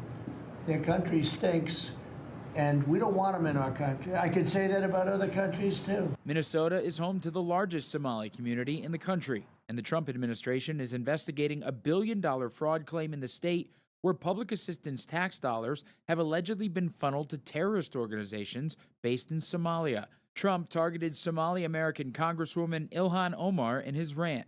We're going to go the wrong way if we keep taking in garbage into our country. Ilhan Omar is garbage. She's garbage. Her friends are garbage. He's always been a racist, a bigot, a xenophobic, and Islamophobic. Minnesota Governor Tim Walz says he welcomes the investigation into the potential fraud from his state, but slammed the targeting of one community. My message is simple on this. You commit fraud in Minnesota, you're going to prison. I don't care what color you are, what religion you are. Sitting on the sidelines and throwing out accusations, and let's be very clear, demonizing an entire population and lying to people about the safety and security of this state is beneath that. Republicans have increasingly blamed Walz for the fraud scandal. Tim Walz refuses to take accountability for the fraud he created and enabled. President Trump is committed to justice for the crimes against the taxpayers of Minnesota. Critics say the ICE crackdown on the Somali community is a waste of time and money because the overwhelming majority of Somalis living in Minnesota are naturalized U.S. citizens, according to census data. Reporting in Washington, I'm Matt Gelka. I'm national correspondent Kayla Gaskins in Washington. Federal prosecutors say Minnesota is grappling with one of the biggest welfare fraud waves in U.S. history. And now counterterrorism officials warn some of that money is likely ending up in the pockets of Al-Shabaab, an al-Qaeda-linked terror group operating out of Somalia. Is the biggest funder of Al-Shabaab, the al-Qaeda-linked terror group in Somalia, actually The Minnesota taxpayer? A federal investigator says yes. An alarming claim first reported by City Journal, which spoke with multiple former federal agents. The U.S. Attorney's Office has charged dozens of defendants across multiple schemes, including housing aid fraud, pandemic child nutrition fraud, and false billing for autism therapy. In total, prosecutors say these schemes have cost Minnesota taxpayers billions of dollars. Still, there are people that have legitimately could use those resources that are not getting those resources. It's past criminal. Minnesota is home to one of the country's largest Somali communities. Former state fraud investigator Keish Magan, himself a Somali American, wrote last year that it's uncomfortable and true that nearly all defendants in these major fraud cases come from that community. They have taken advantage of the most generous country in the world and one of the most generous states in that country. And according to City Journal, some of the stolen money was sent overseas through informal cash transfer networks. Investigators say once that cash arrived in Somalia, al-Shabaab took a cut, whether the sender intended that or not. Pretty much across the board, people that I spoke to said there really isn't a law enforcement solution to this problem. As you said, that's simply playing whack-a-mole. People pretty consistently told me that, there needs to be a policy change here. Critics claim Minnesota leaders have tiptoed around the issue, fearing a backlash from the state's powerful Somali American voting bloc. In Washington, I'm Kayla Gaskins. I'm Christine Frizzau in Washington, where lawmakers on Capitol Hill say they want more information about years of fraud being committed by Minnesota residents, the vast majority Somali Americans. The investigations have gotten the attention and the ire of the president. The Somali community in Minnesota, top of mind in recent days for President Donald Trump. These Somalians have taken billions of dollars out of our country. They've taken billions and billions of dollars. The president appearing to refer to recent investigations showing widespread fraud in Minnesota. The majority of those charged, members of the Somali community, including the case of Feeding Our Future, a false charity said to be providing meals given $250 million under the federal child nutrition program. Hundreds of millions of dollars were diverted, again, by several dozen Somali nationals who took the money they were supposed to be using to feed children and, in fact, were pocketing for criminal instances. There are more examples, not only of fraud perpetrated by those in the Somali community, most of whom are U.S. citizens, but of a concerted effort by government officials to cover it up.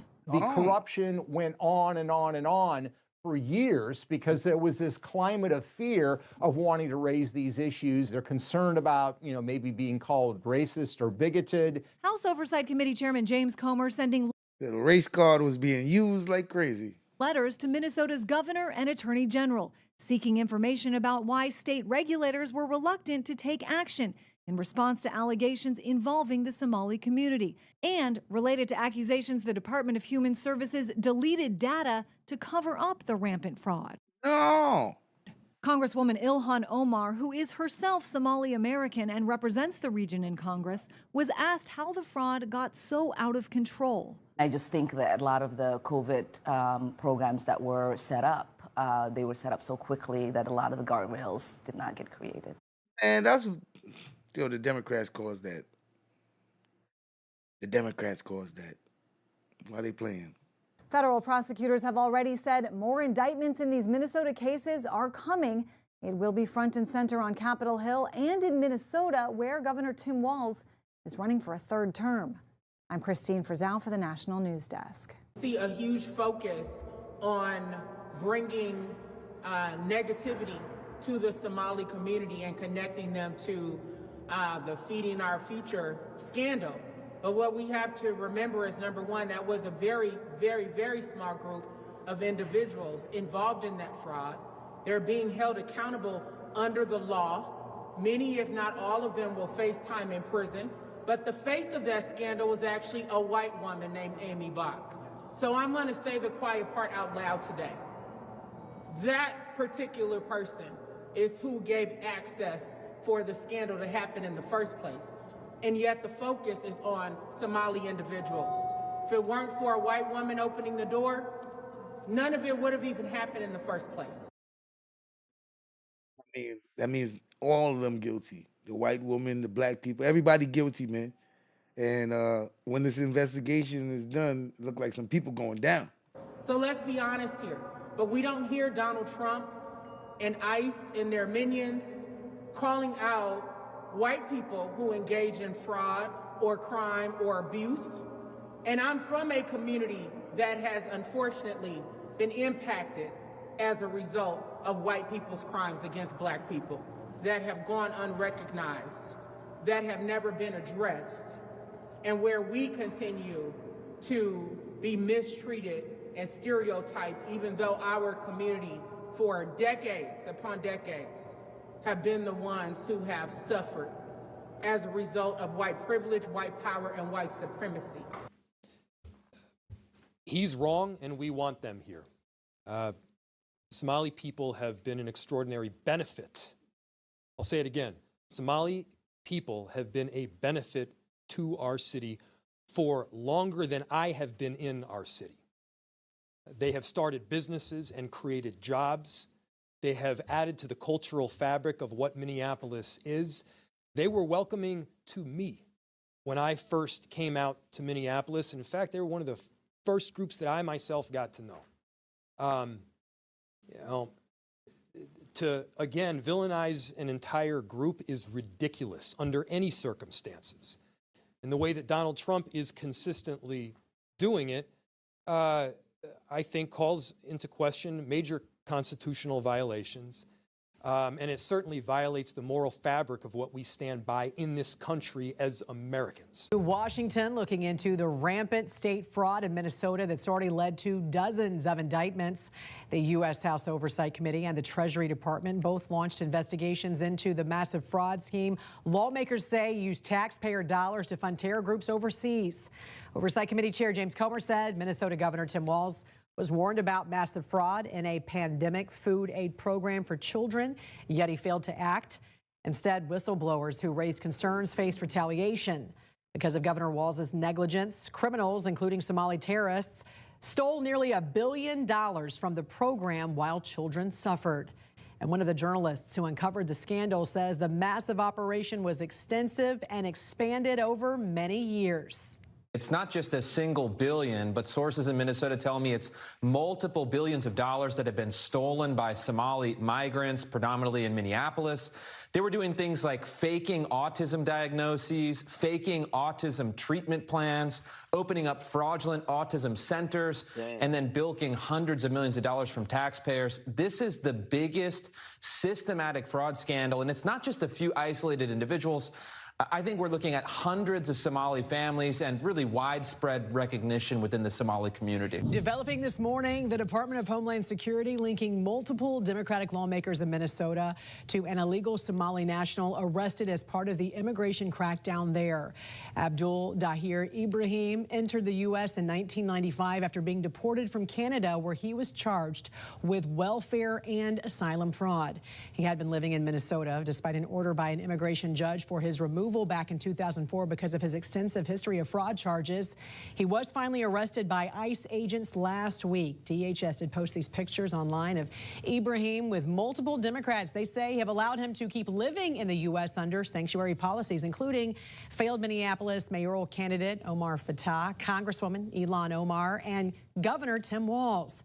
At the same time, the Centers for Medicare and Medicaid Services is threatening to cut off funding to Minnesota over concerns of fraud in the state. It's true. A Somali fraud ring in Minnesota stole over $1 billion from Medicaid. How did this happen? Well, Medicaid programs are run by the states, which in Minnesota means the Tim Walz administration. Governor Walz and the state's other Democrats rely on Somali votes to get elected, so they decided to look the other way because they were afraid of, quote-unquote, political backlash. Our message to Walz is clear. Either fix this in 60 days or start looking under your couch for spare change, because we are done footing the bill for your incompetence. Governor Walz is also under investigation by the House Oversight Committee. Last week, Chair James Comer gave him a December 17th deadline to provide documents and records related to the investigation. Hey, listen, this stuff is growing. This stuff is we're gonna see what happens. We gonna see what happens. So so far, we've learned that this stuff isn't new. They knew about it. A lot of this stuff was able to happen during COVID. Seems like there have been some cover-ups.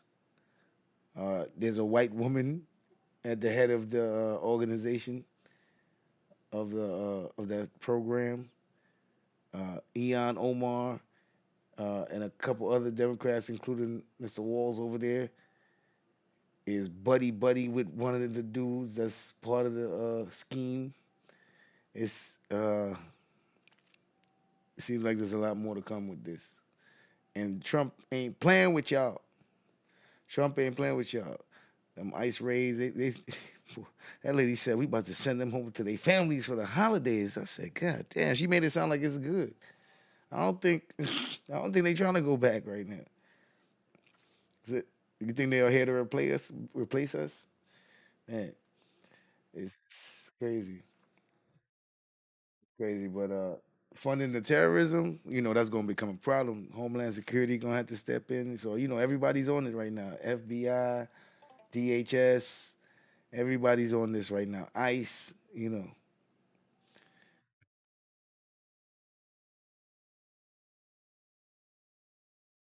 get the updates and whatever happens from there.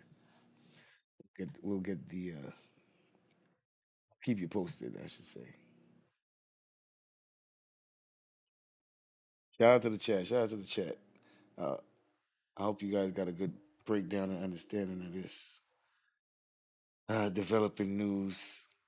I'm pretty sure there's going to be more and more stuff as the days come, and they're going to be speaking on this a lot because this is on the president agenda right now. All right. Um, Donald Trump had lost his mind talking about garbage. These people are garbage. He got his mind. I'm not too surprised at a lot of things that Donald Trump says. He don't have no filter. Yeah. HC Fung, what's up, man?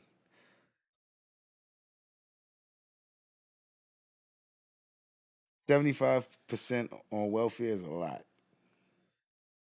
It's a lot. It's like it sounds like they come here to go on welfare. That's what that sounds like.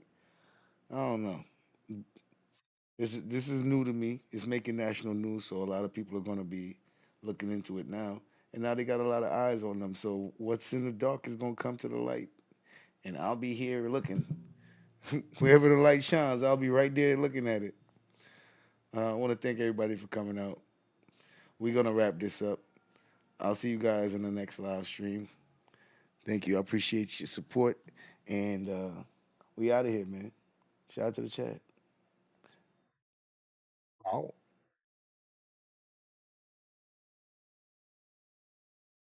Need an outro song.